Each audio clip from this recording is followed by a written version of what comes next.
নবী, যারা তোমার সঙ্গে ঠাট্টা করে, তোমাকে নিয়ে বিদ্রুপ করে, তোমার দিকে আঙ্গুল তোলে, হে নবী, তাদের জন্য আমি আল্লাহ নিজেই যথেষ্ট। যে আঙ্গুল তোমার দিকে উঠানো হবে, আমি আল্লাহ সে আঙ্গুলকে ভেঙে দেব। যে চোখ তোমার দিকে দৃষ্টিকে রাঙাবে, আমি আল্লাহ সেই চোখকে উপড়ে ফেলবো। যে জিহ্বা তোমার শানে গুস্তাখি করবে, আমি আল্লাহ সেই জিহ্বাকে ছেড়ে ফেলবো।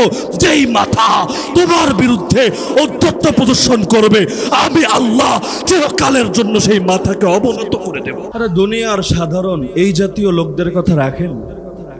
রাসূলুল্লাহ সাল্লাল্লাহু আলাইহি ওয়াসাল্লামের সময় দুনিয়ার সুপার পাওয়ার পরাশক্তি ছিল দুইটা, একটা হলো রোম আর একটা হলো পারস্য।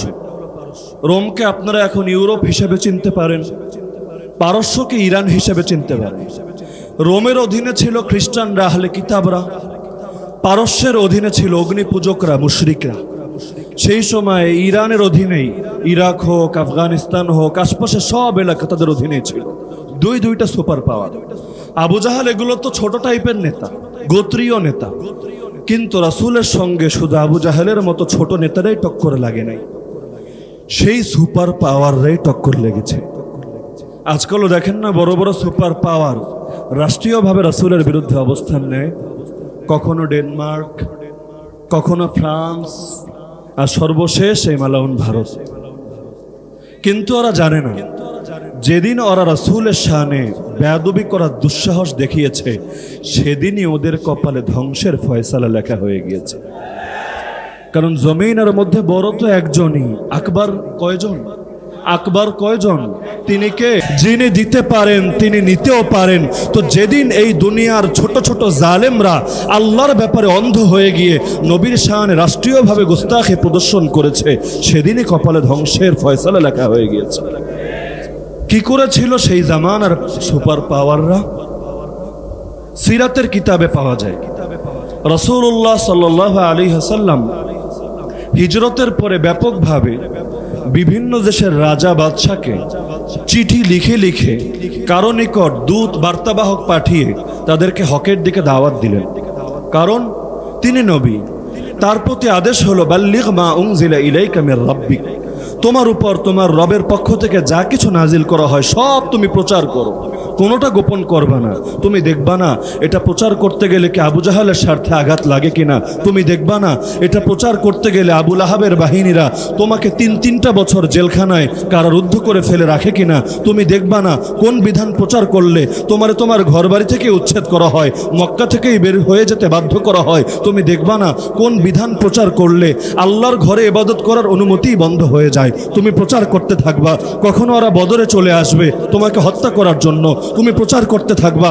কখনো তোমার ঘর ঘেরাও করে ফেলবে, খালি সকালটা হোক মুহাম্মদ বের হোক ধরে জবাই করে ফেলবো, তারপর প্রচার করতে থাকবা। কোনো দ্বিধা করবা না, কোনো ভয় করবা না, কারণ আল্লাহু ইয়াসিমুকা মিনান নাস, যিনি তোমাকে প্রচারের আদেশ করছেন তিনি গ্যারান্টি দিচ্ছেন, তিনি তোমাকে মানুষের হাত থেকে হেফাজত করেন।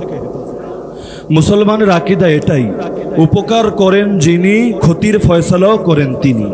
দুনিয়ার কারো টেবিল থেকে আমাদের বিরুদ্ধে লাঞ্ছনার ফয়সালা আসে না, ইজ্জত দেন যিনি, লাঞ্ছিত করেন তিনি। যেদিনে আয়াত নাজিল হয়েছিল রাসূল পাহারাদার উঠিয়ে দিয়েছিলেন। রাসূল বলেছিলেন আমার আর গার্ড লাগবে না, সিকিউরিটি ফোর্স লাগবে না, কারণ আল্লাহ বলেছেন নবী বার্তা প্রচার করতে থাকো, হক বাতিল মিলায় ফেলবা না, হক গোপন করবা না, তোমার নিরাপত্তা দেওয়ার দায়িত্ব আমার, মানুষের হাত থেকে তোমাকে বাঁচানোর দায়িত্ব আমার। কারণ গোটা দুনিয়াও যদি এক হয়ে যায়, তোমার কোনো ক্ষতি করবে আমি আল্লাহ যদি না চাই, পৃথিবীর কেউ তোমার একটা চুলও ছিঁড়তে পারবে। তো রাসূল এ কারণে বিভিন্ন বড় বড় রাজা বাদশার নিকটও চিঠি লিখতে থাকলেন। চিঠি লিখলেন পারস্যের বাদশা কিসরার উদ্দেশ্যে। চিঠির ভাষ্য সিরাতের কিতাবে বর্ণিত আছে, বিসমিল্লাহির রহমানির রহিম, মিন মুহাম্মাদিন রাসূলিল্লাহ ইলা কিসরা আযীম ফারিস, সালামুন আলা মান ইত্তাবাআল হুদা ওয়া আমানা বিল্লাহি ওয়া রাসূলিহি ওয়া শাহিদা আল্লা ইলাহা ইল্লাল্লাহ ওয়াহদাহু লা শারীকা লাহু ওয়া আন্না মুহাম্মাদান আবদুহু ওয়া রাসূলুহু আদউকা বিদুআইল্লাহ ফাইন্নী আনা রাসূলুল্লাহ ইলান নাসি কাফা লিউনযিরা মান কানা হাইয়া ওয়া ইয়াহিক্কাল কাওলু আলাল কাফিরিন ফাইন তুসলিম তাসলাম ওয়া ইন আবাইতা ফাইন্না ইসমাল মাজুসি আলাইকা। চিঠির ভাষ্য হলো, শুরু করছে আল্লাহর নামে যিনি অতি দয়ালু পরম করুণাময়। এই চিঠি আল্লাহর রাসূল মুহাম্মাদের পক্ষ থেকে পারস্যের বাদশাহ কিসরার উদ্দেশ্যে পর সমাচার হলো, তুমি শোনো যে আমি আল্লাহর দাওয়াতটাই তোমার নিকট পৌঁছে দিচ্ছি। আমি তোমাকে আগে শুরুতে বলে নিচ্ছি, তোমার উপর কোনো শান্তির দোয়া করছি না। সালাম বর্ষিত হোক, শান্তি বর্ষিত হোক একমাত্র তাদের উপর যারা হেদায়েতের অনুসারী, যারা ঈমান রাখে আল্লাহর উপর আর শেষ দিবসের উপর, যারা সাক্ষ্য দেয় আল্লাহ একক অদ্বিতীয়, একমাত্র মুহাম্মদুর রাসূলুল্লাহ সাল্লাল্লাহু আলাইহি ওয়াসাল্লাম তিনি সর্বশেষ রাসূল, যারা একমাত্র এই সাক্ষ্য দেয় তাদের জন্য শান্তির বার্তা। কাফের মুশরিকদের জন্য কোনো শান্তির বার্তা আমি দিচ্ছি না। এরপর শোনো হে কিসরা, আমি তোমাকে আল্লাহর দাওয়াতটা পৌঁছে দিচ্ছি। আমি প্রকৃতপক্ষে আল্লাহর রাসূল। আল্লাহ আমাকে আদেশ করেছেন যারা জীবিত আছে তাদেরকে যেন আমি সতর্ক করে দেই, যাতে করে কাফেরদের উপর প্রমাণ প্রতিষ্ঠা হয়ে যায়। সুতরাং হে বাদশাহ, যদি ইসলাম গ্রহণ করো নিরাপত্তা পেয়ে যাবা, আর যদি অস্বীকার করো সব অগ্নিপূজকের পাপ একা বহন করবা। কারণ শাসক হওয়া সহজ, দায়িত্ব পালন করা বড় কঠিন। তুমি শাসক হবা আর তোমার শাসন ক্ষমতায় থেকে সবাই গোমরাহিতে লিপ্ত থাকবে, অটোমেটিক এর দায় তোমার কাঁধে চলে আসবে। আজকালও যারা নিজেদেরকে মুসলমানদের শাসক বলে পরিচয় দেয় আর তারা মনে করে আল্লাহর ইজ্জত যায় যাক, রাসূলের ইজ্জত যায় যাক, এটা আমাদের বিষয় না। আমাদের কাজ শুধু ধর্মীয় সম্প্রীতি রক্ষা করা। আমাদের কাজ খালি মুসলমান আর হিন্দু আর খ্রিস্টান আর বৌদ্ধ আর নাস্তিক আর আস্তিক সবার মধ্যে পেয়ার আর মহব্বত জাগ্রত রাখা। কারো ইজ্জত বাঁচানো আমাদের দায়িত্ব না। যার যা মনে চায় করুক গিয়ে। কেউ কোরআন অবমাননা করবে করুক, ব্লগের মধ্যে নবীরে গালি দিবে দেখ, এগুলো নিয়ে আমরা কোনো মাথা ঘামাবো না। তাদের কোনো অধিকার নাই শাসন ক্ষমতা পরিচালনা করা। তো রাসূল ক্লিয়ার ভাবে বলে দিচ্ছেন, যদি ইসলাম গ্রহণ করো নিরাপত্তা পাবা, আর যদি ইসলাম গ্রহণ না করো হে সুপার পাওয়ার বাদশাহ, সবার পাপ একা বহন করবে। এই চিঠি রাসূল এক সাহাবীর দ্বারা পৌঁছে দিলেন সেই বাদশার নিকট। সিরাতের কিতাব ইখতিলাফ বর্ণিত হয়েছে, সাহাবী নিজেই নিয়ে গিয়েছেন নাকি বাদশার কোনো প্রতিনিধির নিকট পৌঁছে দিয়েছেন, সে গিয়ে বাদশাকে পড়ে শুনিয়েছে। যেভাবেই হোক, যখন সেই সুপার পাওয়ার বাদশাহ খসরু পারভেজ কিসরার সামনে এই চিঠি পাঠ করা হলো, আর মেজাজ গরম হয়ে গেল, টেম্পারেচার পুরাই হট। আরে আরবের কোন জায়গার কোন বেদুইন আমারে নসিহত দেয়। আচ্ছা নসিহত দিবে ভালো কথা, প্রথমে চিঠির শুরুতে নিজের নাম লেখে, এরপর আমার নাম লেখে। ওর সাহসটা কত বড়! নাম লেখা নিয়ে রাজনীতি সারা দুনিয়ায় চলে, আল্লাহ হেফাজত করুক। কার নাম উপরে, কার নাম নিচে, কারডা ডাইনে, কারডা বামে, এগুলো নিয়ে কত রাজনীতি যে হয়ে যায়, আল্লাহ হেফাজত করুক। তো সে বলল, এই গোলাম ও হচ্ছে আমার গোলাম, আমার অধীনস্থ দাস। কারণ আমি হচ্ছে খসরু পারভেজ, দুনিয়ার বাদশাহ। এখনো যেমন আমেরিকা মনে করে গোটা দুনিয়ার বাদশাহ তো আমি, যারে মনে চায় মারমু, যারে মনে চায় ধর্ষণ করমু, যেখান থেকে মনে চায় মসজিদ উঠায় দিব, মাদ্রাসা বিরান করে দিব, কারণ আমি তো দুনিয়ার বাদশাহ। কিন্তু ওরা জানে না ওদের উপরও আরেকজন আছে। এসে বলে না হুজুর এইটা বলবেন না, ওইটা বলবেন না, কথা আজকে এই অ্যাঙ্গেলে বলবেন। কেন? উপরের আদেশ আছে, আমাদের দোষ নেই, আমরা তো আপনাদের মহব্বত করি, আপনাদের জন্য জান ফেদা, কিন্তু উপরের আদেশ আছে, এজন্য করা যাবে না। কি করবো হুজুর কোন, তো আমরা চাকরি করি। গত এক বছর এই কথা যে কত হাজারবার শুনছি, আল্লাহ ভালো জানে। যা করার ঠিকই করবে, করার পর হুজুর বদদোয়া দিয়েন না, হুজুর কিছু মনে করেন না, আমরা তো চাকরি করি, কি করব বলেন, সব দোষ ওদের। এরপর এমন এমন ভাষায় গালি দেয়, এগুলো আমি বলতে পারবো না। কিন্তু ওরা ভুলে যায় চাকরি শুধু ওরা করে না, আমরাও করি। আমরা শুধু চাকরি না, আমরা গোলামি করি। আরে ওরা চাকরি করে কার? মানুষ হয়ে মানুষের। আমরা গোলামি করি কার? রব্বুল আলামিন আল্লাহ। ওদের উপর চাকর হিসাবে যদি মনিবের আদেশ থাকে, তোমাকে এটা বলা বন্ধ করতে হবে, আমাদের উপর আমাদের রবের আদেশ যার চলে গেল বলতে হবে। সুতরাং চাকরির চাইতে গোলামের গুরুত্ব বেশি। ওদের মনিবের হাতে না জান্নাত আছে না জাহান্নাম আছে, না পুলসিরাত পার করিয়ে দিতে পারবে, না মিজান নেকের পাল্লা ভারী করে দিতে পারবে, না কবরে আলোকিত করে দিতে পারবে। কিন্তু আমাদের রবের হাতে সব আছে। সেই রবের কথা বলতে গিয়ে, সেই রবের গুণগান গাইতে গিয়ে, সেই নবীর আনুগত্য করতে গিয়ে যদি হাসি মুখে জীবনও দেওয়া লাগে, ক্ষতি কোথায়? কিয়ামতের দিন সে আল্লাহ তো ভুলবে না, সেই নবী তো বেওয়াফাই করবে না, ওদের নেতারা ঠিকই করবে। কোরআনের আয়াত অস্বীকার করলে ইমানই থাকবে না। আল্লাহ বলেছেন, ইয তাবাররা আল্লাযীনা তুবিউ মিনাল্লাযীনা তাবাউ ওয়া রাআউল আযাব। সেদিন অনুসৃতরা, নেতারা, যারা অফিসার আছে, তারা সকল সম্পর্ক ছিন্ন করে বসবে তাদের অধীনস্থ কর্মীদের সাথে, তাদের চাকর বাকরের সাথে। সকলে এখন সামনে আযাব দেখতে পাবে। তখন কর্মীরা উত্তেজিত হয়ে যাবে, এই নেতার বাচ্চা নেতা, তোর জন্য আমি হুজুরদের বিরুদ্ধে কথা বললাম, তোর জন্য আমি হুজুরদের ক্ষতি করলাম, তোর জন্য নবীর শানে গুস্তাখি করলাম, তোর জন্য আল্লাহর দ্বীনের বিরুদ্ধে এত কিছু করলাম, আজকে তুই আমারে চেনস না, বলস না আমারে তুই দেখোই নাই জীবনে। তাহলে শোন, এখন তোর প্রতি আমার কোনো আর দায় দায়িত্ব নাই, কোনো অভিযোগ আপত্তিও নাই। আল্লাহরে বলবে, আল্লাহ একটা চান্স দাও, একবার ওরেও দুনিয়ায় ফিরিয়ে দাও, আমারেও দুনিয়ায় ফিরিয়ে দাও, তারপর ওরে বুঝিয়ে দিব যে আমি কি জিনিস। আমি এত কষ্ট করে ওর সব কিছু ঠিক রাখলাম, ওর গদি ঠিক রাখলাম, আজকে আমারে চেনে না। আল্লাহ একটা চান্স দাও। কোরআনের শব্দ লাও আন্নালানা কাররা, কাররা মানে মাররা, একবার। আল্লাহ একটা বার দুনিয়ায় ফিরিয়ে দাও। ফানাতাবাররা মিনহুম কামা তাবাররাউ মিন্না। সম্পর্ক কেমনে ছিন্ন করা লাগে কড়াই গন্ডায় বুঝায় দিবে, কিন্তু ফিরিয়ে দিবে আল্লাহ। তো এখন কিসরার টেম্পারেচার হট হয়ে গেল। এই মোল্লা মুন্সির দল থেকে বেদুইনের বাচ্চা বেদুইন আমার গোলাম হয়ে নিজের নাম লেখে আগে, আমার নাম লেখে পরে, আমার নসিহত দেয়, ওর ধর্ম গ্রহণ করা লাগবে, নাইলে আমি নিরাপত্তা পাবো না, সবার পাপ আমার কাঁধে বর্তাবে। এত বড় সাহস আজকালও বলে না এই টাইপের কথা? হুজুররা এত বড় গলায় কথা বলে, আরে এত সাহস পায় কই, এত শক্তি পায় কই? হুজুরগো পিছনে কেডায় আছে? কোন দেশের ইন্টেলিজেন্স এজেন্সি কি পিছনেটা আছে কিনা? পাকিস্তানের আইএসআই, তুরস্কের এরদোগান, আফগানিস্তানের পাহাড়ি মোল্লারা কেউ কি হুজুরদের পেছনে টেহাটোহা দেয় কিনা? ওই দেখেন না গণকমিশন এখন যে তালিকা দিয়েছিল হুজুরদের নাম ধরে, 116 জন স্পেশাল বক্তা আর 35 জন আরো বিশেষ দাগি বক্তা, যাদের মধ্যে আমাদেরকেও ভুলতে পারেনি। তো তালিকা দিয়ে দিয়েছে, এখন তালিকার তদন্ত শুরু হয়েছে। কেন? যে এদের পেছনে টাকা দেয় কে, টেহা আসে কোত্থেকে, কোন শক্তিতে শক্তিমান হয়ে হুজুররা বড় গলায় কথা বলে? বড় মুশকিল। আমরা একটা আওয়াজ উঁচু করলেও ভয় পাওয়া যায়, যদি ভালো কথাও বলি একটু জোর আওয়াজে, তাতে এসে বলে হুজুর কথা বলেন, সমস্যা নেই, একটু আস্তে আস্তে বলেন। এভাবে বললে ভয় লাগে। তাকবীর দিলে হুজুর সব দেন ঠিক আছে, তাকবীরটা না দিলে হয় না, তাকবীর দিলে কেমন যেন উগ্রবাদের গন্ধ পাওয়া যায়। গন্ধ তো পাবেই, শয়তানের দোসররা আল্লাহর নামে গন্ধ পাবে না তো কোথায় পাবে? ওমর রাদিয়াল্লাহু আনহুর কথা শোনেন নাই? এক রাস্তা দিয়ে চললে আরে শয়তান ওই রাস্তা ছেড়েও ভাগত। রাসূল বলেন, নুসিরতু বির-রুবি মাসিরাতা শাহরিন। 1 মাস দূরের পথেও যদি আমি থাকি, আমার দুশমন 1 মাস দূরের পথে বসে আমার ভয়ে থরথর করে কাঁপে। আরে ভুলে গেলে চলবে না, আমরা যেমন হই না কেন, কিন্তু আমাদের পূর্বসূরিতে এমন জাতি ছিল যাদের নাম শুনলেও দুনিয়ার সুপার পাওয়াররা থরথর করে কেঁপে উঠত।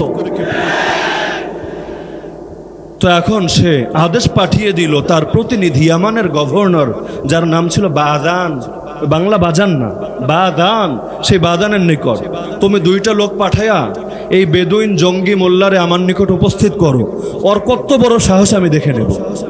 এবার সে 2টা লোকরে পাঠালো, একটার নাম কাহরামান আর একটার নাম খুরখুরা, বড় অদ্ভুত নাম। 2টারে পাঠালো মুহাম্মদুর রাসূলুল্লাহ সাল্লাল্লাহু আলাইহি ওয়াসাল্লামের নিকটে। যাওয়ার পথে ওরা খুঁজতে খুঁজতে যাচ্ছে, জীবনে তো যায় নাই, গুগল ম্যাপও নাই যে লোকেশন দিয়ে জায়গা মতো গিয়ে পৌঁছে যাবে। যাওয়ার পথে এখন তয়েফে গিয়ে খোঁজে নিল, এই এরকম একটা ব্যক্তি আছে নাকি, নাম মোহাম্মদ, নিজেকে নবী দাবি করে আর রাজা বাদশারও দাওয়াত দেওয়া শুরু করেছে, ওই লোকটারে চিনো? তয়েফবাসী তো মহা খুশি। আরে তোমরা কারা? আমরা হচ্ছি ইরানের বাদশাহ, পারস্যের বাদশাহ, কিসরার প্রতিনিধি। আরে তাই নাকি? তাহলে তো কাম হয়ে গেছে। এখন মোল্লার পেছনে সুপার পাওয়ার লেগে গেছে, মোল্লা যায় কই, মোল্লার জিন্দগি শেষ। এই যুগেও ছোটখাটো বাতিলরা খুশি হয়ে যায় না, বড় বাতিল লেগে গেছে হুজুরের পেছনে। অমুক দেশ লেগেছে, তমুক দেশ লেগেছে, এবার আর যায় কই হুজুর তোমার সব ভূত এখন মাথা থেকে বের হয়ে যাবে, এরকম একটা অবস্থা। তয়েববাসী খুব খুশি, খবর পাঠিয়ে দিয়েছে কুরাইশের নিকট, জানো তোমরা কি হয়েছে? কুফি তুমুর রাজুল, এই লোকরা নিয়ে আর ভাবতে হবে না, কাম তো হয়ে গেছে। ওরা গিয়ে ঘুরতে ঘুরতে উপস্থিত রাসূলুল্লাহ সাল্লাল্লাহু আলাইহি ওয়াসাল্লামের নিকটে গিয়ে এবার বলল, আমাদেরকে বাজান পাঠিয়েছে, বার্তা এসেছে খসরু পারভেজের পক্ষ থেকে, তুমি বেয়াদব, আমাদের সঙ্গে আত্মসমর্পণ করে সারেন্ডার করে হাজির হয়ে যাও বাদানের নিকট। আমরা অনুরোধ করব তাকে, তিনি যেন বাদশার নিকট লিখে পাঠান, বাদশা যাতে তোমারে ক্ষমা করে দেয়, বেশি কিছু না বলে, আর সামনে থেকে যাতে এরকম তুমি না করো, ভালো হয়ে যাও। অর্থাৎ শর্ত দিয়া তোমারে ছাইরা দিমো, আসো সারেন্ডার করো আমাদের কাছে। কে বলছে? বাদানের সেই দুই প্রতিনিধি, একটার নাম খুরখুরা, একটার নাম কাহরামান। এদের চেহারাও ছিল বড় অদ্ভুত, মোচ ছিল বিশাল বড় বড়, জল্লাদদের দেখেন নাই মোচ থাকে কত বড়, দাড়ি থাকে ক্লিন শেভ, ওদের চেহারা ছিল এরকম। সিরাতের কিতাবে পাওয়া যায় রাসূল বারবার চেহারা ফিরিয়ে নিচ্ছিলেন ওদের থেকে, শেষে বলেই বসলেন, এই তোদেরকে এরকম অদ্ভুত কিমাকার চেহারা বানানোর আদেশ দিল কে? ওরা বলল, আমাদের রব দিয়েছে। আচ্ছা, এই রবটা আবার কেডা? আমাদের রব হলো পারস্যের বাদশাহ, তিনি আদেশ দিয়েছেন মোচ রাখতে হবে জল্লাদের মতো, আর দাড়ি ফালায়া দিতে হবে ক্লিন শেভ করে, এতে আমাদেরকে স্মার্ট দেখা যাবে। রাসূল বলেন, ওয়ালাকিন্না রাব্বি আমারানি, কিন্তু আমার রবও আমাকে একটা আদেশ করেছেন, কিন্তু এটা না, আমার রব বলেছেন মোচ ছোট রাখতে হবে আর দাড়িকে বড় করতে হবে, ছেড়ে দিতে হবে। আচ্ছা তাহলে শোনো, যেহেতু এসেছো আমাকে গ্রেফতার করতে, তাহলে একটা দিন পরে আসো, আমি চিন্তা ফিকির করে জানাবো আমি কি সারেন্ডার করব, আত্মসমর্পণ করব, নাকি আমি ফাইটে যাব, কি করব, একদিন পরে জানাবো। তোমরা যাও, ঘরে যাও, গিয়ে বিশ্রাম করো, কথা হবে আগামীকাল। আল্লাহ তাআলা ওহী পাঠিয়ে দিলেন আসমান থেকে, হে নবী, চিন্তার কোনো কারণ নাই, আমি আল্লাহই ব্যবস্থা করে দিয়েছি। অমুক দিন, অমুক সময়ে, অমুক টাইমে এই খসরু পারভেজের ছেলে, যার নাম ছিল শেরওয়াই, নিজেই নিজের বাপের কল্লা কেটে আলাদা করে দিয়েছে। কেন? নবীর বদদোয়া ছিল। কোথায় ছিল, কেন ছিল? এই মাঝখানে একটা বেয়াদবি করেছিল এই খসরু পারভেজ।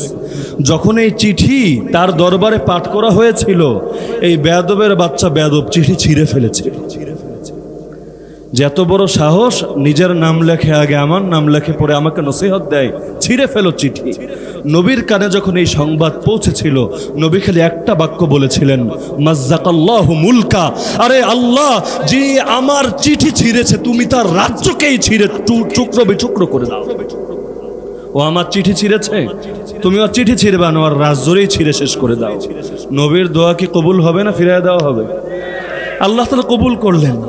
কিন্তু তখন তো আর দুনিয়াতে ইন্টারনেট নাই, ফেসবুকে আপডেট আসে না, খবর তো আর ওরা জানে না। পরের দিন হাজিরা, এই বেদুইন কি খবর, যাবা নাকি আমাদের সাথে? কই যাবো? কিসরার নিকট। আরে কোন কিসরা? ওরে তো আর ছেলে জবাই করে ফেলেছে। এবার তারা বলছে, আর এর চাইতে ছোট অপরাধ করেছিল, এজন্যই গ্রেফতারের ফয়সালা চলে এসেছে, এবার এত বড় কথা বললা আমাদের বাদশাহের শানে, তোমার এই গুনারে ক্ষমা করা হবে না, তোমার পরিণতি কিন্তু খুব খারাপ হবে। কিসরাকে জানো, তোমারে তো মারবে, মুখাররিবুন কাওমাকা ওয়া বিলাদা, তোমার জাতিরেও মারবে, তোমার দেশরেও পুড়িয়ে ছারখার করে দিবে। আমেরিকা হুমকি দেয় না, মাঝে মধ্যে হুমকি দেয় না, এই কয়দিনের মধ্যে তোমাদের দেশে মাটির সাথে মিশিয়ে দিব, তোমারে ধরে এনে আমার সামনে হাজির করব। কয়দিন যায়, মাস যায়, বছর যায়, 19 বছর পরে বলে ছাইরা দেমা কান্দে পাচ্ছে।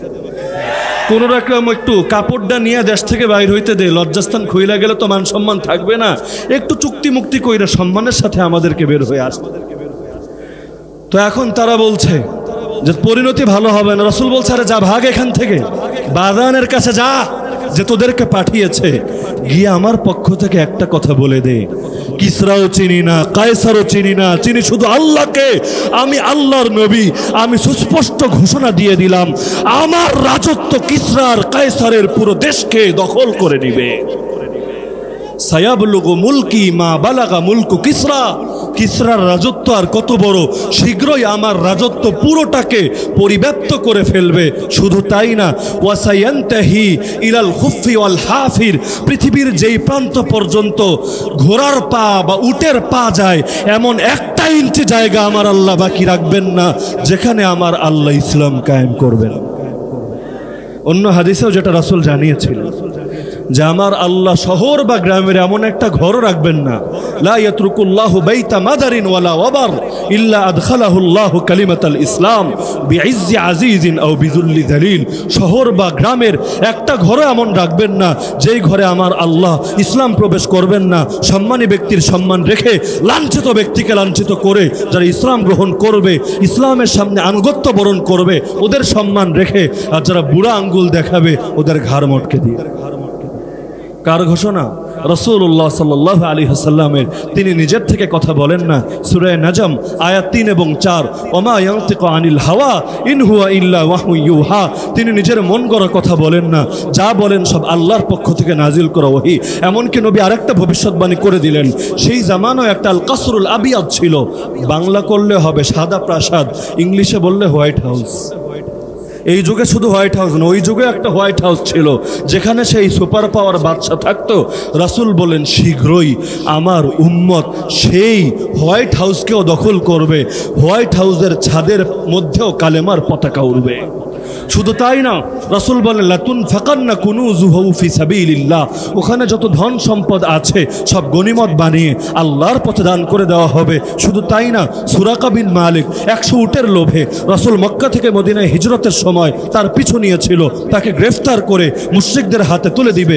সেই সময়ের কথা, যখন সে বুঝে ফেললো রাসূলকে কিছু করা সম্ভব না, তখন রাসূল তাকে একটা কথা বলেছিলেন, সুরাকা কেমন লাগবে তোমার যখন তোমার হাতে সেই বাদশার কঙ্কন পরানো হবে। সে তো অবাক, আমি একটা সাধারণ বেদুইন, দুনিয়ার সুপার পাওয়ার বাদশার হাতের বালা, হাতের চুড়ি আমাকে পরানো হবে। কিন্তু ওমর রাদিয়াল্লাহু আনহুর জামানায় ঠিকই সেই হোয়াইট হাউস দখল হয়ে গেল, গনিমত ভাগ হলো, আর তার অংশটার মধ্যে সেই চুরিটা চলে আসলো। ওমর রাদিয়াল্লাহু আনহু নিজে ডেকে এনে সুরাকার হাতে চুরি পরিয়ে দিলেন, এরপর আল্লাহর পথে দান করে দিলেন। সুরাকা বলেন, সেদিন আমি নিজের কান্না সামনে রাখতে পারছিলাম না। দুনিয়ার মুনাফিকরা অবাক হয়েছিল, তারা বলছিল আরে পেটে খাবার নাই, পরনের কাপড় নাই, আরে নবী নিজেই দুইটা পাথর বেঁধে রেখেছে পেটের মধ্যে, এই করুণ অবস্থা, আর বসে বসে রোমার পারস্য বিজয়ের স্বপ্ন দেখে। কিন্তু আমার আল্লাহ দেখিয়ে দিয়েছেন নিশ্চয়ই আল্লাহর ওয়াদা সত্য, বাতিলের ওয়াদা মিথ্যা। তো এখন খবর দিয়ে পাঠিয়ে দিলেন বাদানের নিকট। দুইজন চলে আসলো, এসে বলল সে তো এরকম কথা বলছে। বাদান বলল এই সাবধান, দুনিয়ার কোন রাজাবাদ সেই টাইপের কথা বলে আমি জীবনে শুনি নাই, মনে হচ্ছে লোকটা আল্লাহর নবী। আপাতত চুপ থাকো, কিচ্ছু বইল না, দেখি ওর কথা সত্য না মিথ্যা। যদি সত্য হয় তাহলে নিঃসন্দেহে সে নবী, আমরা ঈমান আনব। আর যদি মিথ্যা হয় তাহলে আমরা কত কঠোর জাতি ওরা দেখে ফেলবে। কিছুক্ষণের মধ্যে সেই মজলিসেই চিঠি চলে আসলো শেরওয়ায়ের পক্ষ থেকে, আমি নিজের হাতে আমার বাবাকে জবাই করেছি। সুতরাং হে বাদান, তুমি এবং তোমার অনুগত সবাই আমার আনুগত্য মেনে নাও, তোমাদের কিচ্ছু বলবো না। এই চিঠি পড়া মাত্রই কয়েক লক্ষ লোক সেখানে আশহাদু আল্লাহ ইলাহা ইল্লাল্লাহ ওয়া আশহাদু আন্না মুহাম্মাদান আবদুহু ওয়া রাসূলুহু বলে ইসলাম গ্রহণ করে নিল। কিন্তু রাসূলের দোয়া তো আরো বড় ছিল। রাসূল বলেছিলেন, আল্লাহ তুমি ওর রাজ্যকেই ছিঁড়ে টুকরা টুকরা করে দাও। রাজ্য তো টুকরা টুকরা হয় নাই, খালি এক তাগুত বিদায় হয়েছে। কিচ্ছা এখানেই শেষ না। শেরওয়ায় ক্ষমতার গদিতে বসলো, বসার পর এবার সব রুমে চক্কর লাগাতে লাগলো, বাপের স্পেশাল জিনিস কি কি আছে। বাপের আগেই একবার ভয় হয়েছিল, না জানি কে কখন গুপ্ত হত্যা করে ফেলে। নিজের গোপন রুমের মধ্যে একটা শিশির মধ্যে সে বিষ রেখেছিল, গায়ের মধ্যে নাম লাগিয়ে দিয়েছিল যৌন বর্ধক ওষুধ, মানে এটা খাইলে যৌন ক্ষমতা বেড়ে যাবে। দেখেন না দেশের সব দেয়ালে দেয়ালে এখানে কলিকাতা হারবাল আর কি কি হারবাল এইসব পোস্টার দিয়ে ভরে রেখেছে, কারণ এগুলার দিকে মানুষের ইন্টারেস্ট মনে হয় একটু বেশি। এখন ছেলে ঘুরতে ঘুরতে গিয়ে হাজির সেই রুমে। এখন সে ভেবেছে ওরে আমার বাপ তাইলে এই জিনিস খায়া এত দাসীবাদী নিয়ে মাস্তি করতো, এটারে তো হাতছাড়া করা যায় না। সঙ্গে সঙ্গে খুলে খেয়ে ফেললো। সেটা বিষ ছিল না ওষুধ ছিল? সঙ্গে সঙ্গে সেখানেই সে মরে গেল। এবার একটা পুত্র সন্তান এমন ছিল না যাকে ক্ষমতায় বসানোর মতো উপযুক্ত আছে, কেউ নাই। পুত্র একাই ছিল, সে শেষ, মরে গেছে। এবার বসাবে কারে? একটা মহিলাকে এবার ক্ষমতায় বসালো। রাসূলের কানে সংবাদ আসলো, সহিহ বুখারীর হাদিস, রাসূল বলে দিলেন লা ইউফলিহা কওমুন ওয়াল্লাহু আমরাহুম ইমরাআতান, সেই জাতি কোনোদিনও মানে কিয়ামত পর্যন্ত কোনোদিনও সফল হবে না যারা এক মহিলার নিজেদের নেতা বানিয়ে নিয়েছে। এর কয়েকদিন পরে সেই মহিলাও হারিয়ে গেল, ইরানও হারিয়ে গেল। এমন ভাঙা ভাঙলো, পৃথিবীর ইতিহাস থেকেই সেই সুপার পাওয়ারের নাম নিশানাও মিটে গেল। তো আবু জাহাল তো ছোট্ট কথা, আর নূপুর শর্মা আর বেশর্মা, এই সমস্ত বেশর্মাদের তো আর পরের কথা। কিসরার মতো সুপার পাওয়ারই নবীর সঙ্গে টক্কর দিয়ে টিকতে পারে না। ওই যে শুরুতে বলেছিলাম, পাথরের পাহাড়ের সঙ্গে কপাল ঠুকলে পাহাড়ের কিচ্ছু হয় না, কপালই ভাঙে। আল্লাহর নবী হলে এমন এক শক্তিশালী ব্যক্তিত্ব, তার সঙ্গে যারাই টক্কর লাগে নবীর কিচ্ছু করতে পারে না, ওরাই হালাক হয়ে যায়। আল্লাহ রাসূল সাল্লাল্লাহু আলাইহি ওয়াসাল্লাম সারা জীবন নিজের হাতে মাত্র একটা লোককে হত্যা করেছিলেন, যার নাম ছিল উবাই ইবনে খালাফ। বাকিদেরকে সাহাবীরা মেরেছে, কাউকে আসমানের ফেরেশতা এসে মেরেছে, কিন্তু রাসূল নিজের হাতে এক জালেমকে মেরেছেন, যার নাম উবাই ইবনে খালাফ। এই উবাই ইবনে খালাফ রাসূল যখন মক্কায় ছিলেন অনেক নির্যাতন করত তার উপর। এমনকি সে বলতো, হে মুহাম্মদ, আমি একটা ঘোড়া পালি, সেই ঘোড়ারে কয়েক মন করে দানা খাওয়াই ডেইলি, এই ঘোড়ার উপর চড়ে আমি তোরে হত্যা করব। রাসূল যখন এই সংবাদ শুনলেন, রাসূল বলেন, লা বাল আনা আকতুলুহু ইনশাআল্লাহ, না বরং আমি নবী তাকে হত্যা করব। এই কথা বললেন কেমনে? মক্কার যুগ তো, মক্কার যুগ না অনেকের পছন্দের যুগ। বলে আমরা মক্কি যুগের মুসলমান, মানে এই যুগে খালি মিষ্টি খামো আর ঝামেলা টামেলা নাই, চুপচাপ বৈশা বৈশা কাটায় নিব, কোনো ঝামেলায় যাওয়া লাগবে না, কারণ শরীয়তের বেশিরভাগ বিধানই এসেছে মদিনায়। তো আমরা মক্কি যুগের মুসলমান। মক্কি যুগের রাসূল বলছেন, না, ও ঘোড়ায় চড়ে আমারে মারবে না, আমি নিজে মারবো ইনশাআল্লাহ। উহুদ যুদ্ধের কথা, উবাই ইবনে খালাফ ময়দানে হাজির, পুরো শরীর লোহার পোশাক পরে রেখেছে, মাথায়ও লোহায় শিরস্ত্রাণ। সে ময়দানে এসে খুঁজছে, এই মুহাম্মদ কই রে? আজকে তোরে পাইছে, আজকে তোরে ছাড়বো না, মুসলমানরাও পরাজিত, আমি যে বলেছিলাম তোরে হত্যা করবো, আজকে আমার ওয়াদা পূরণ করবো। এক সাহাবী বলছে, রাসূল ভাবসাব তো ভালো মনে হচ্ছে না, অনুমতি দেন, ওরে সাইজ করে দেই, ওরে দেখিয়ে দেই মুসলমান কি জিনিস। রাসূল বললেন, না না, আমি বলেছি না যে আমি হত্যা করব, আসতে দাও ওকে। এবার উবাই ইবনে খালাফ পুরো মাথা থেকে পা লোহার পোশাক পরা আসছে রাসূলের দিকে, পৃথিবী থেকে মুহাম্মাদের নাম মিটিয়ে দিবে সাল্লাল্লাহু আলাইহি ওয়াসাল্লাম। কিন্তু তারা জানে না, যেই আলো আল্লাহ জ্বালান সেই আলোকেও নিভাতে পারে না। সামনে এগিয়ে আসছে রাসূল। এবার হারিস ইবনে সিম্মা রাদিয়াল্লাহু আনহু থেকে ছোট একটা বর্ষা, বড় না, ছোট একটা বর্ষা নিলেন, নিয়ে বললেন, সরে যাও তোমরা, আমিই দেখছি। রাসূল এবার খুঁজলেন, পুরো গা তো লোহার পোশাক পরেছো, বাতাস ঢোকার জন্য তো একটু হলে জায়গা খালি থাকবে। রাসূল খুঁজতে লাগলেন, তোর খালি জায়গা কোনটা আছে? দেখলেন ওর কণ্ঠনালী বরাবর জায়গাটা খালি আছে। হাদিসের শব্দ তার কুয়া, তার এত লোহার পোশাকের মাঝে কণ্ঠনালী বরাবর জায়গাটা খালি। রাসূল সেখানে আঘাত করলেন, কিন্তু পুরোটাই তো লোহা, একটুখানি কণ্ঠনালী আর কত বড়, অল্প একটু জায়গা খালি, খুব সামান্য আঘাত লাগলো, আঁচড়ের মতো। চলতে ফিরতে অনেক সময় গায়ে আঁচড় লাগে না, হালকা আঁচড়, কিন্তু সেই জালেম ঘোড়ার পিঠ থেকে পড়ে গেল। और मुशरिक সঙ্গীরা এসে ধরে টরে ওরা নিয়ে যাচ্ছে। হাদিসের শব্দ, ওয়াহুয়া ইয়াকুরু খাওরা থাওর, সারের মতো চেঁচাচ্ছিল এই জালেম। সবাই বলছে, আরে পাগল হয়েছিস নাকি তুই? নেতা, আরে কেমন নেতা, কেমন সেনাপতি, একটু আঁচল লেগেছে আর সারের মতো চেঁচাচ্ছিস। সে বলছে, আল্লাহর কসম, আরে মুহাম্মদ বলেছিল আমারে হত্যা করবে, ওয়াল্লাহি লাউ বাসাকা মুহাম্মাদুন ফি ওয়াজহি লা কাতালানি, মুহাম্মদ মারা লাগবে না, যদি আজকে শুধু থুতু ছুড়তো আমার দিকে, এতে আমি মরে যেতাম।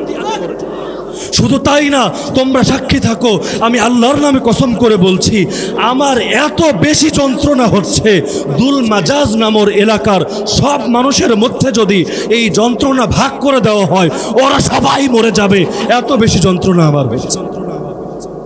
অথচ কিছুক্ষণ আগে সে চিৎকার করে বলছিল, লা নাজাউতু ইন নাজা মুহাম্মদ, মুহাম্মদ বেঁচে থাকলে আমি শেষ, আমার ধ্বংস।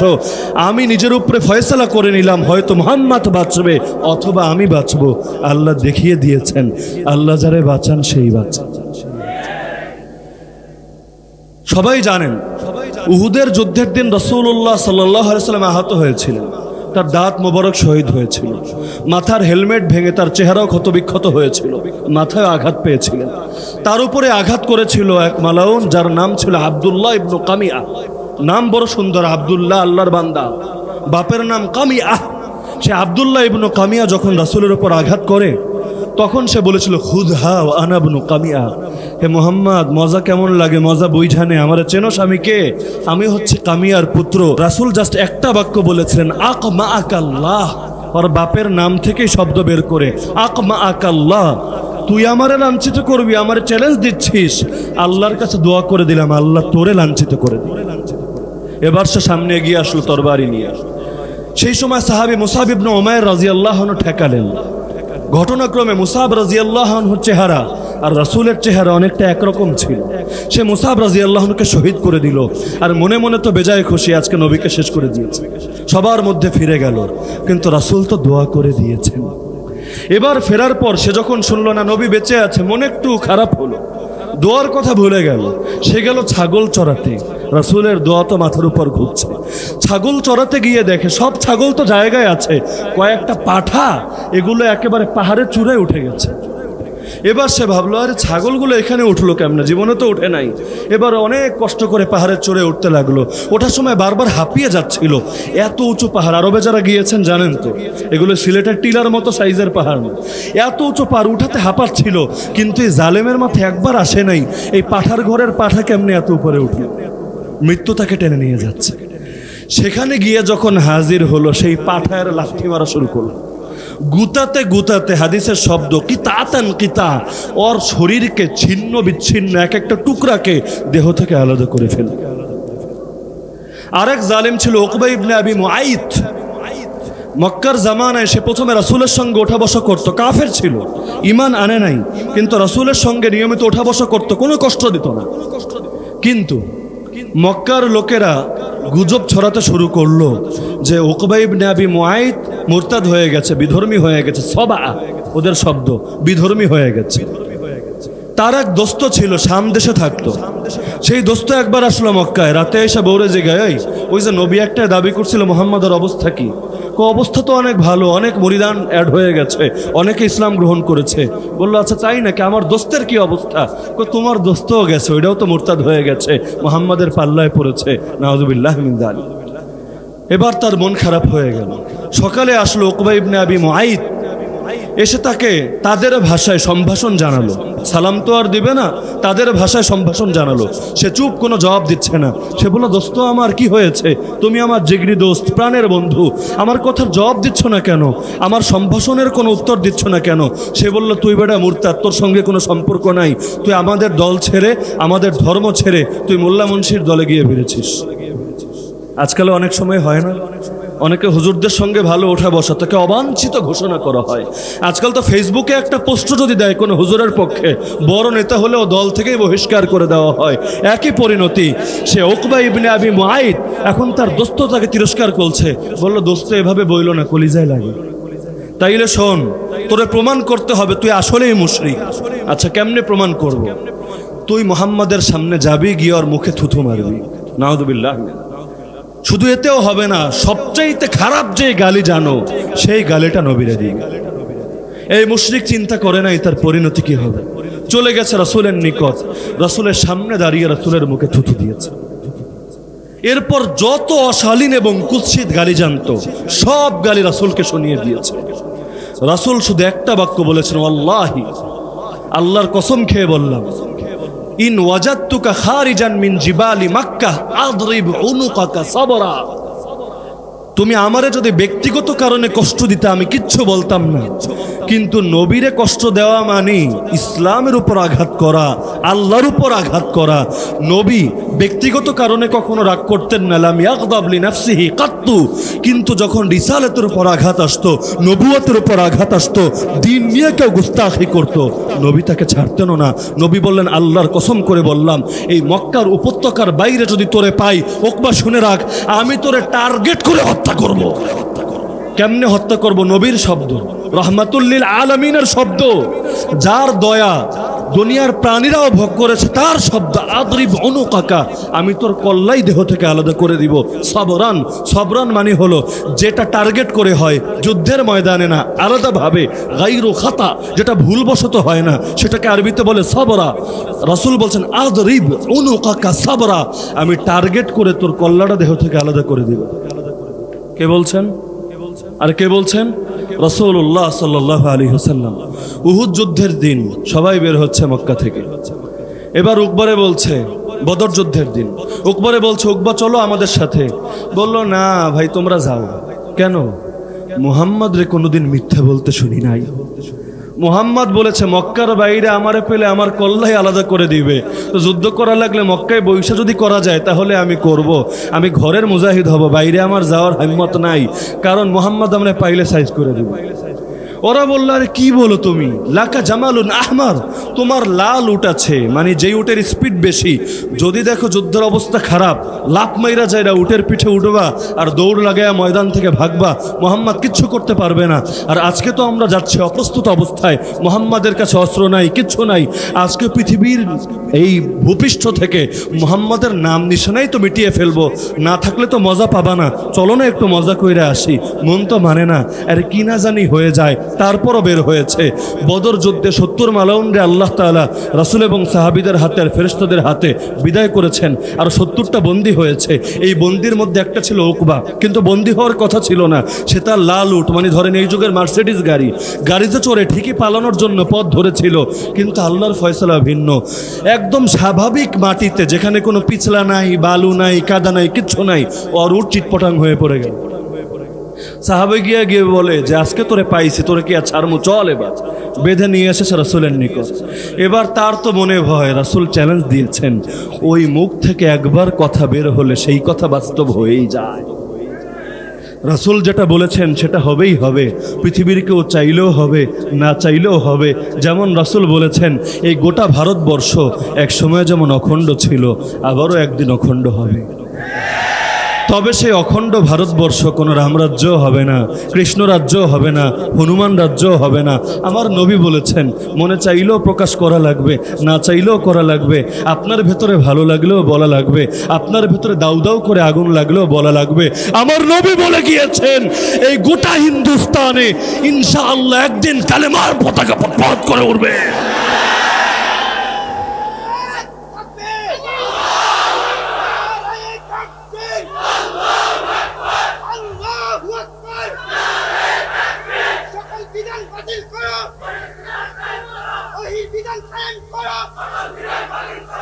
এই লড়াই তো আসলে শুধু কাফের আর মুসলিমের লড়াই না, এটা যারা ভাবে তারা ভুলের মধ্যে আছে। এই লড়াই আমার আল্লাহ এবং তাগুতের লড়াই। একদিকে আছে আল্লাহ, আরেকদিকে আছে দুনিয়ার সকল বাতিল অপশক্তি। কোরআনের পাতায় পাতায় আল্লাহ বলেছেন ওয়ালা তাহিনু ওয়ালা তাহজানু ওয়া আনতুমুল আ'লাউন ইন কুনতুম মুমিনিন আলা ইন্না হিজবাল্লাহি হুমুল গালিবুন আলা ইন্না হিজবাল্লাহি হুমুল মুফলিহুন নাসরুম মিনাল্লাহ ওয়া ফাতহুন করিব ওয়া বাশশিরিল মুমিনিন। হে মুমিনরা মনোবল হারাবা না, দুঃখ করবা না, কে মরলো কে বাঁচলো এগুলো দেখে ভয় পাবা না, কারণ আমি আল্লাহ আছি তোমাদের সাথে। এই যুদ্ধে আমার বিজয় সুনিশ্চিত। তোমার পরীক্ষা নিতে পারি, কিন্তু যদি আমার সাথে থাকো তোমার কোনো পরাজয় নাই বান্দা। গোটা দুনিয়াও যদি আল্লাহর বিরুদ্ধে নেমে যায়, রাসূলের বিরুদ্ধে নেমে যায়, গোটা দুনিয়া বরবাদ হতে পারে, কিন্তু সে আল্লাহর কিচ্ছু হবে না। আল্লাহ তার নবীরই সান্ত্বনা দিয়েছে, নবী জানো আমি যে দায়িত্ব নিয়েছি তোমার বিরুদ্ধে যারা নামবে ওদেরকে ল্যাজ কাটা বানাবো। কিভাবে বানাবো জানো? ইয়া আইয়ুহান নবী হাসবুকাল্লাহ ওয়া মান ইত্তাবাআকা মিনাল মুমিনিন ওয়া ইন ইউরিদু আন ইয়াখদাউকা ফাইন্না হাসবাকাল্লাহ হুয়াল্লাযী আইয়াদাকা বিনাসরিহি ওয়া বিল মুমিনিন। হে নবী শুনে রাখো, তোমার জন্য দুনিয়ার কোনো শক্তি লাগবে না, দুনিয়ার কিচ্ছু লাগবে না, এক আল্লাহ তোমার জন্য যথেষ্ট। তিনি নিজে গায়বী ভাবে হোক অথবা তোমার অনুসারী মুমিনদের দ্বারা হোক তোমার বিধানকে বিজয়ী করবেনই করবেন। এর মোকাবেলায় যে আসবে সে লাঞ্ছিত হবেই আর হবে। ইতিহাস থেকে যারা শিক্ষা নেয় না, মৃত্যু ছাড়া কোনো জিনিস তাদেরকে আর শিক্ষিত করতে পারে না। তো বলছিলাম, এবার সে বলল যে মুহাম্মদ আমারে মাইরা ফেলবা। 70 জন বন্দী, সবাইরা রাসূল ছেড়ে দিয়েছে, কিন্তু তিনি বন্দী তার হাতে। জিজ্ঞেস করলো মুহাম্মদ এত বন্দির মধ্যে আমারই মারবা খালি, সবাইরে ছেড়ে দিচ্ছ, আমারও দিয়ে দাও না ছাইরা। রাসূল বললেন আল্লাহর কসম তুই আমার মুখে থুথু দিয়েছিলি, এ কারণে আমি তোরে ছাড়বো না। শানের রিসালাতে যারা অবমাননা করে, নামুসের রিসালাত নিয়ে যারা গুস্তাখি করে, পৃথিবীর সবাই মাফ পেতে পারে, তাদের কোনো মাফ নাই। তারা কাব বিন আশরাফের নাম ধরে আসুক, আব্দুল্লাহ ইবনে আবিল হুকাইকের নাম ধরে আসুক, আবু আফাকের নাম ধরে আসুক, মহিলা আসমার নাম ধরে আসুক, যেই নাম ধরে আসুক, এমনকি মক্কা বিজয়ের পর পাইকারি ক্ষমা ঘোষণা করেছেন, সবাইরে মাফ করে দিলাম, কোনো দুঃখ রাখলাম না অন্তরে, কিন্তু বলেছেন যারা আমারে গালি দিতা লিস্ট দিয়ে দিলাম, যদি দেখো কাবার গিলাফ ধরে ঝরে আছে তারপরও কোনো ক্ষমা নাই, শেষ করে দিবা। এরপর রাসূল তার ওয়াদা পূরণ করলেন, উকবা ইবনে আবি মুআইদকে শেষ করে দিলেন, বাকি সবাইকে ছেড়ে দিলেন। ইমাম মালিক রাহমাতুল্লাহ আলাইহির কথা বলে আলোচনা শেষ করে দিলেন। ইমাম মালিক রাহমাতুল্লাহ আলাইহির যুগের কথা, তখন বাদশাহ ছিলেন খলিফা হারুনুর রশিদ। সেই সময় এক লোক আল্লাহর নবীরে গালি দিল। বাদশাহ হারুনুর রশিদ ফতোয়া কি হবে জানার জন্য আলেমদের নিকট দ্বারস্থ হল। কারণ মুসলমানদের বাদশাহ যিনি হন তিনি নিজের বিধান বাস্তবায়িত করেন না, আল্লাহর বিধান বাস্তবায়িত করেন। নিজের জানা থাকলে ভালো, না হলে ওলামায়ে কেরাম থেকে জেনে নেন। মুসলমানদের বাদশাদের নিকট সবচাইতে বেশি কদর থাকে ওলামাদের। তারা ওলামাদের থেকে ফতোয়া নেন, ওলামাদের পা ধুয়ে দেওয়াকে নিজের জন্য গৌরবের বিষয় মনে করেন। তারা ওলামাদের মারেন না, ওলামাদের ধরেন না, ওলামাদের পিটান না, ওলামাদের রক্তে ঢাকার প্রান্তর রঞ্জিত করেন না। তো খলিফা হারুন রশিদ ফতোয়া জিজ্ঞেস করলো, মাসালা কি, রাসূলরা গালি দিয়েছে, কি হবে? সেই মুফতি সাহেব ভয় পেয়েছিল অথবা ইমান বিক্রি করেছিল, যেটাই হোক, সে বলেছে বেশি কিছু লাগবে না, কয়টা চড়থাপ্পড় দিয়ে ছাইড়া দেন আর বলবেন নিজের জিহ্বারে হেফাজত করো, মুখরে সামলে রাখো, রাসূলের শানে খারাপ কথাবার্তা বলবা না। তো বাদশার খটকা লেগেছে, নবীর ইজ্জত কি এতই হালকা, যার মনে চায় যা বলে ফেলবে?